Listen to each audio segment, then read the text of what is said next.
Hello friends, कैसे हो आप लोग।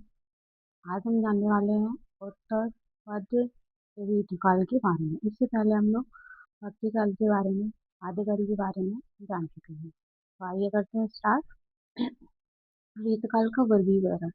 रीतकाल का जो वर्गीकरण है वो 1700 से 1920 संवत तक माना गया है। रीतकाल का जो विभाजन है वो रीति सिद्ध, इसको रीति सिद्ध और रीतिबद्ध दो नाम से विभाजन किया गया है। तो रीतिबद्ध के जो कवि हैं वो केशवदास, चिंतामणि, भूषण, मतिराम, या देवदत्त, भिखारीदास और पद्मकार इत्यादि इसके लेखक हैं। हाँ, ये जानते हैं इसकी दोनों शाखाओं के बारे में। जो शाखाएं कौन सी? रीति सिद्ध, रीति मुक्त। तो सेनापति, बिहारी, ब्रह्म, राम सहाय इत्यादि रीति सिद्ध कवि हैं। रीति मुक्त है हमारे घनानंद, आलम, बोधा ठाकुर इत्यादि। ये हमारे रीति मुक्त कवि हैं।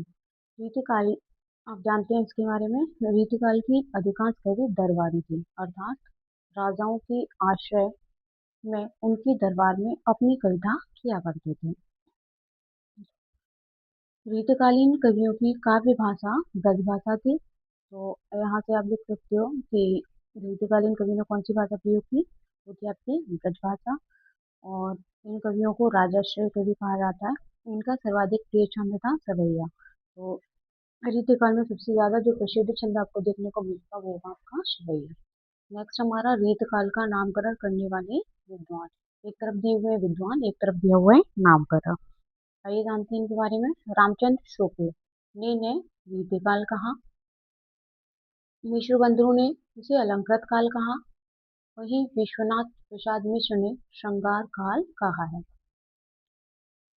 रमाशंकर शुक्ल रसाल ने इसे कलाकाल कहा है। तो अलग अलग लेखकों के द्वारा रीतिकाल को अलग अलग नाम दिया गया है, लेकिन सर्वाधिक जो प्रिय माना गया वो रामचंद्र शुक्ल एवं विश्वबंधु के द्वारा दिया गया नामकरण को सर्वाधिक लोकप्रियता प्राप्त हुई है।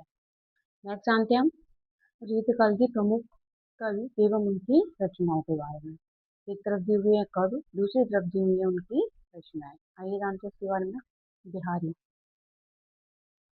बिहारी की एकमात्र रचना है बिहारी सत्सई, जो कि ब्रज भाषा में लिखी गई है। उस बिहारी सत्सई से ही बिहारी जी का सर्वाधिक नाम प्रचलन में आया है।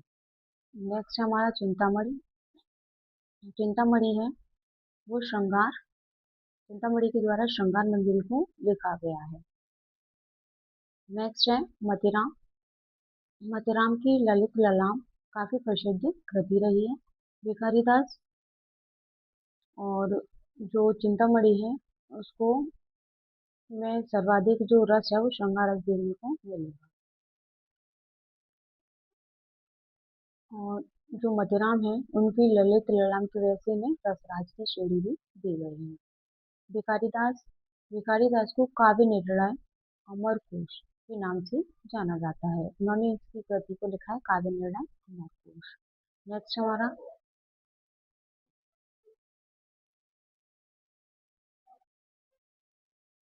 जसवंत सिंह। जसवंत सिंह के द्वारा भाषा भूषण, सिंह ने भाषा भूषण और आनंद विलास आदि रचना लिखी। भूषण ने शिवा भूषण, शिवा वाणी, छत्रसाल दशक आदि रचनाएं लिखी हैं। पद्माकर, पद्माकर के जो रचयिता है जगत विनोद, पद्माकर पद्माकर के द्वारा जगत विनोद, मंगलहरी, प्रबोध, पचासा आदि रचनाएं लिखी गई।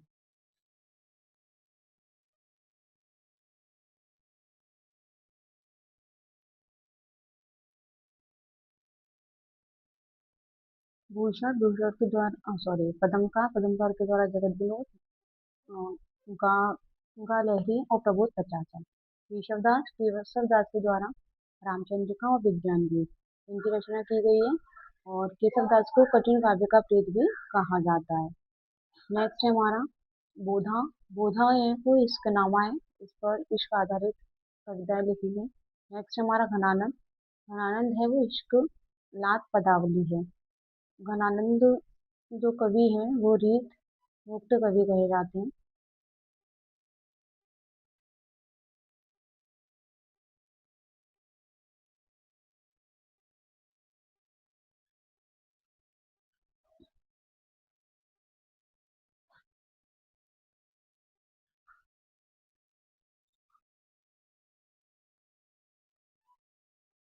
नेक्स्ट है देव। देव के द्वारा भावविलास, रसविलास दोनों कृतियां लिखी गई हैं। इस प्रकार की जो रचना है वो आए दिन कॉम्पिटिशन में पूछी जाती रहती है। तो नेक्स्ट है हमारा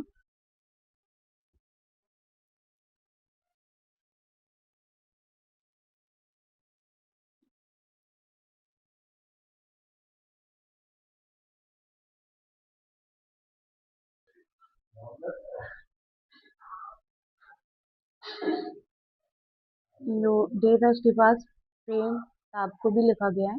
विशेष में यानी कुछ और की पॉइंट जानते हैं हम। देव को उपमा का बादशाह कहा गया है। तो आप जान सकते हो उपमा का बादशाह किसे कहा जाता है, देव को। भूषण का वास्तविक नाम घनश्याम था।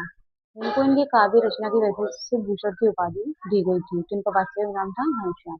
धनानंद को विरोधाभास का बादशाह कहा जाता है। तो विरोधाभास भाषा का जो बादशाह कहा जाता है वो किसे कहा जाता है, घनानंद को। रीतकाल के प्रमुख कवि व उनके संबंधित दरबार के बारे में जानेंगे कि कौन किसके दरबार में रह करके कविताएं करता था। तो फर्स्ट है हमारे बिहारी जी। तो बिहारी जी है वो जयपुर के नरेश के दरबार में रहते थे, जो कि आमेर और जयपुर के जो दरबारी कवि हुआ करते थे। चिंतामणि ये नागपुर के थे, के दरबारी कवि थे। केशवदास ये ओरछा नरेश के थे। और भूषण ये पन्ना जी के दरबारी कवि थे। भिखारी दास ये प्रतापगढ़ अवध क्षेत्र के अंतर्गत आता है, उसके दरबारी कवि थे। बोधा ये भी पन्ना के दरबारी कवि रहे। कुलपति मिश्र ये जयपुर के दरबारी कवि। देवदेव वो बिहानी के, मदिरा बूंदी के, और रघुनाथ जी काशी के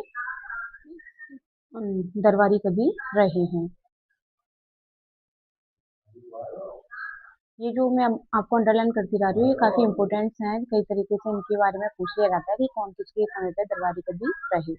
आइए नेक्स्ट जानते हैं हम देवदत्त की रचनाएं। तो देवदत्त की रचनाएं कौन सी है? भास विलास, अष्टयाम, भवानी विलास, शुक सागर आदि। नेक्स्ट है मतिराम की रचनाएं। साहित्य सार, ललित ललाम प्रमुख रचनाएं हैं अंग दर्पण और अश्वमेध। भिखारी दास की प्रमुख रचनाएं हैं काव्य निर्णय, श्रृंगार निर्णय और शतरंज शतिका। नेक्स्ट जानते हैं हम राम रसायन, गंगा लहरी, काली पच्चीसी, हिम्मत बहादुर, जगत विनोद और पदम भरण। ये सभी पदमकार जी की रचनाएं। चिंतामणि की प्रमुख रचनाएं हैं रसविलास, श्रृंगार मंजरी, कविकुल, कल्पतरु, काव्य विवेक और काव्य प्रकार।